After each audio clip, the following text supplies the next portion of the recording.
इस वीडियो में हम पेटल्स क्लास 5 के लेसन 4 को द एनॉर्मस टर्निप इसकी कहानी को समझेंगे और फिर इसके अभ्यास प्रश्नों का हल देखेंगे।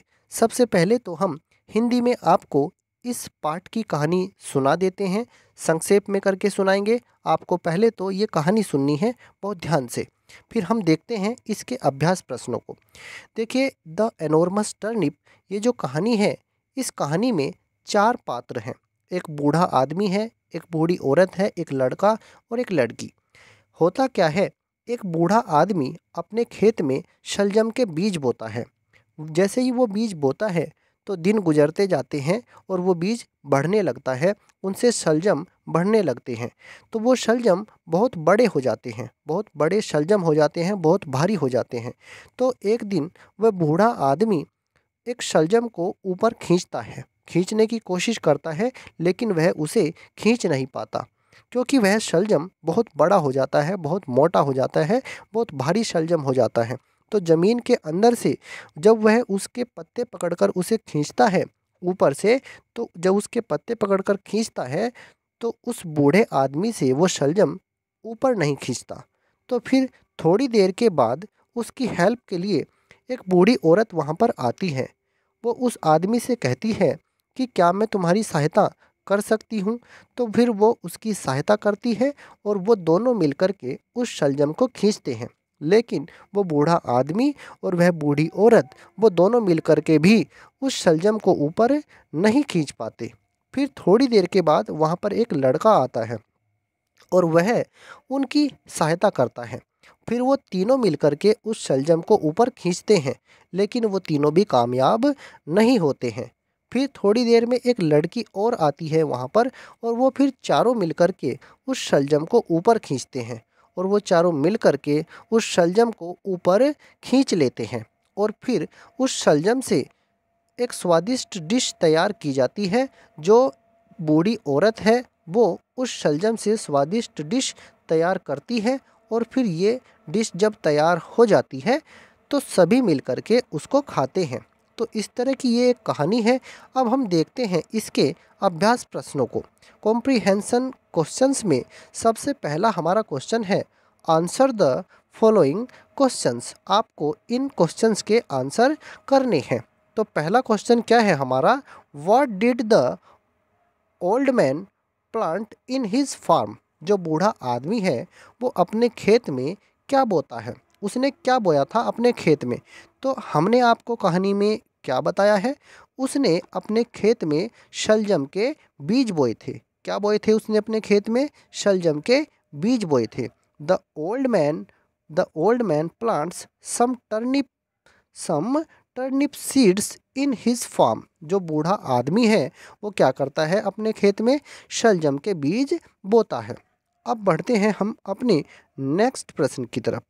नेक्स्ट प्रश्न है हमारा, why was it difficult for the old man to pull up the turnip. शलजम को ऊपर खींचना बूढ़े आदमी के लिए क्यों मुश्किल था? तो शलजम को ऊपर खींचना क्यों मुश्किल था?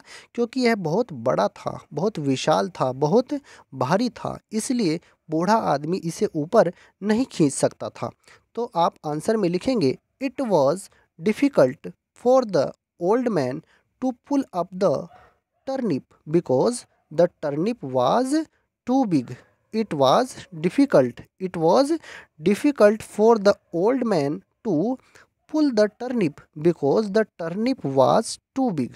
टर्निप जो था, शलजम बहुत बड़ा था, बहुत विशाल था, इसलिए बूढ़े आदमी के लिए इसे ऊपर खींचना बहुत मुश्किल था। अब देखते हैं हम अपने नेक्स्ट प्रश्न को। Who helped the old man to pull up the enormous turnip? बूढ़े आदमी की सहायता किसने की इस विशाल शलजम को ऊपर खींचने में? इस विशाल शलजम को ऊपर खींचने में बूढ़े आदमी की किसने सहायता की? तो आप क्या बताएंगे इसके आंसर में?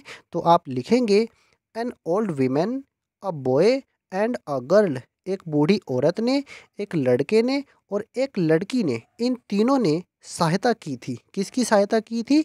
Helped the old man to pull up the enormous turnip, उस विशाल शलजम को ऊपर खींचने में एक बूढ़ी औरत ने, एक लड़के ने और एक लड़की ने उस बूढ़े आदमी की सहायता की थी।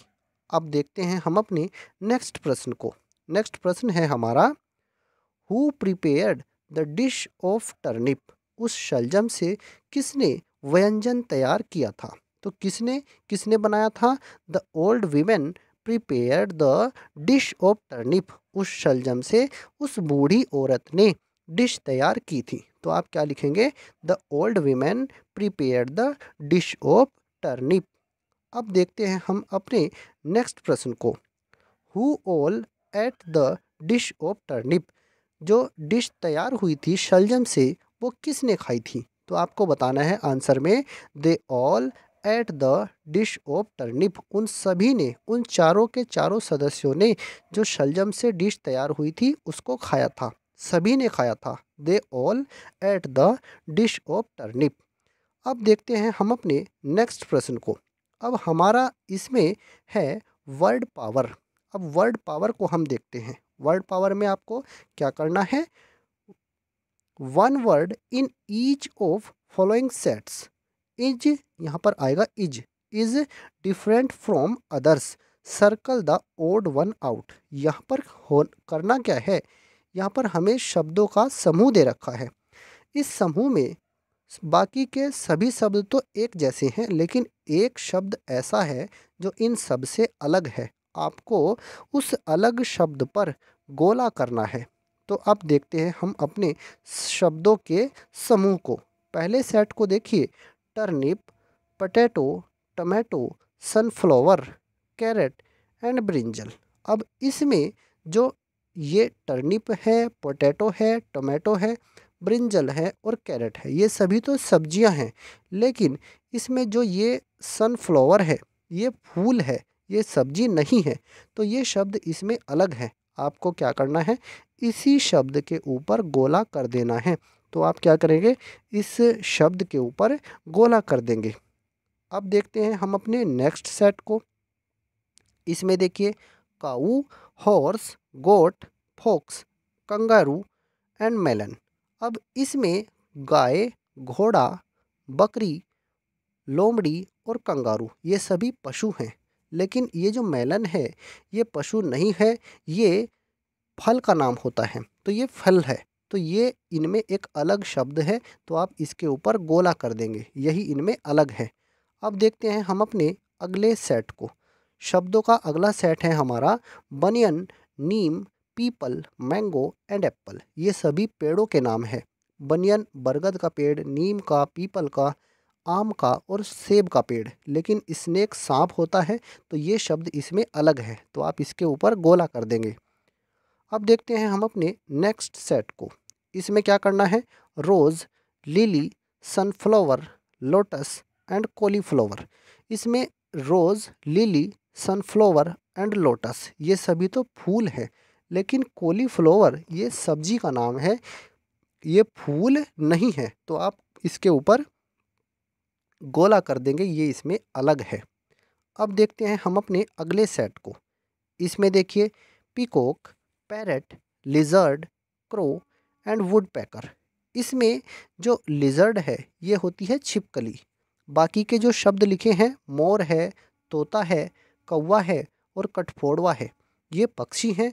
जबकि ये पक्षी नहीं है, ये छिपकली होती है, ये पक्षी नहीं होता है। तो ये इंसेक्ट में आएगा। तो आप इसमें लिजर्ड के ऊपर गोला कर देंगे, ये शब्द इसमें अलग है। अब हम देखते हैं लैंग्वेज प्रैक्टिस को। लैंग्वेज प्रैक्टिस में आपको क्या करना है? Make meaningful sentences with the help of the table given below.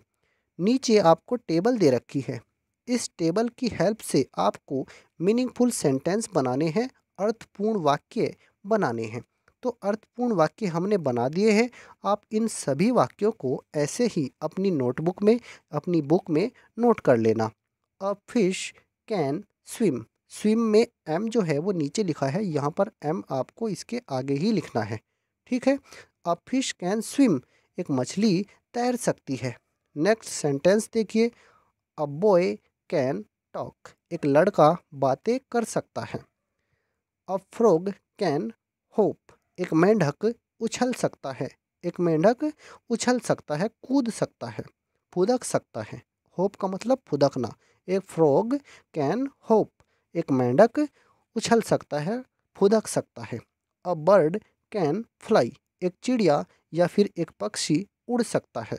आगे देखिए, नेक्स्ट सेंटेंस जो है इसमें, यहाँ पर एन, वैसे तो ए लिखा है वहाँ पर, वैसे अगर ग्रामर के हिसाब से देखें तो यहाँ पर एन आएगा, लेकिन ए लिखा है तो एन, आप एन लगा सकते हैं यहाँ पर। An elephant can walk, WALK, के इसके आगे ऐसे लिखना है। ये जो लेटर नीचे लिखा है इसके साथ मिलाकर के आपको इसे लिखना है, बस इतना आपको ध्यान रखना जब आप इन्हें नोट करेंगे।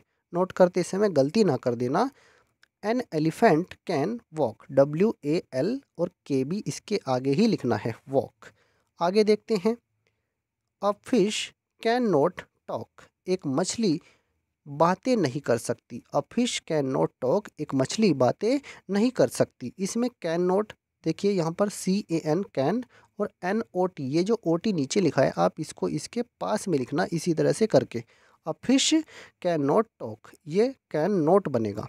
अब आगे देखिए, a boy can not fly, a boy can not fly, तो इसमें ये जो कैन नॉट लिखा है, कैन नॉट को आप इसी तरह से लिखना, कैन नोट, इसके आगे लिखना नोट। ये OT नीचे लिखा है, आप इसको यहाँ पर लिख लेना, ये टाइपिंग मिस्टेक हो रही है। तो आप इसको कैसे लिखेंगे, a boy can not fly. अब देखते हैं हम अपने नेक्स्ट सेंटेंस को, देखिए इसको भी, अ फ्रॉग कैन नॉट फ्लाई, एक मेंढक उड़ नहीं सकता। कैन नॉट फ्लाई मतलब उड़ नहीं सकता, फ्लाई मतलब उड़ना, तो कैन नॉट, तो आप इसके आगे करके लिखना इसको ऐसे ही, can not. A frog can not fly, एक मेंढक उड़ नहीं सकता। अब आगे भी कुछ 2-3 सेंटेंस हैं और इनको भी देख लीजिए आप। A bird can not talk, आगे देखिए, a bird can not talk, एक चिड़िया या एक पक्षी बातें नहीं कर सकता। कैन नॉट, आप इसको कैन नॉट लिखना करके इसी तरह से, can not. A bird can not talk. आगे देखिए, ये एक और सेंटेंस है, यहाँ पर लिखना आप, an elephant can not fly, an elephant can not fly, एक हाथी उड़ नहीं सकता, एक हाथी उड़ नहीं सकता। तो इस तरह से ये हमने जो हमारा चौथा लेसन है, पेटल्स क्लास 5 की जो बुक है उसका चौथा लेसन, द एनॉर्मस टर्निप, इसके अभ्यास प्रश्नों को भी देखा है और हमने इस कहानी को हिंदी में पढ़ा भी है। अगर आपको यह वीडियो अच्छा लगा है तो आप कृपया करके इस वीडियो को लाइक करें, शेयर करें। धन्यवाद।